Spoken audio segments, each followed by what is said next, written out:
So now we got our big blocks all frozen.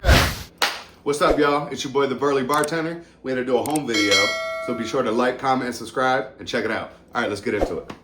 Okay, so you got your traditional ice, cubed ice, whatever you find in your fridge or 7-Eleven bag. Melts really quick. It's gonna water down your drink.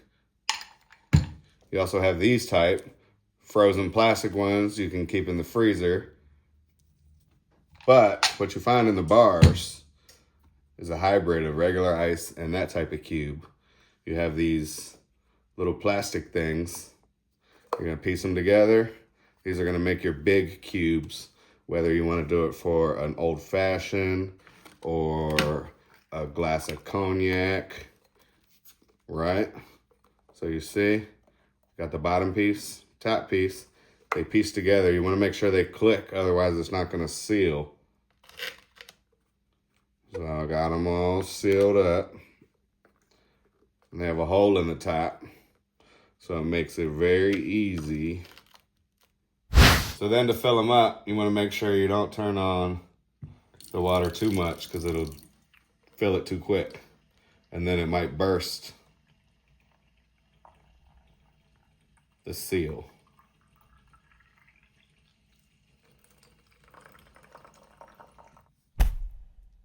Now we got to put them in the freezer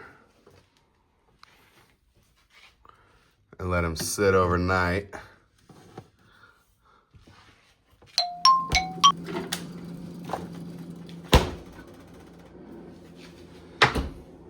So now we got our big blocks all frozen. It's kind of hard to get it off, but as you can see the nipple. Big cube. A big cube that doesn't get watered down for either your cognac or your Woodford or an old fashioned. Now it's not the big block, but that's what I got at the crib. The big spheres.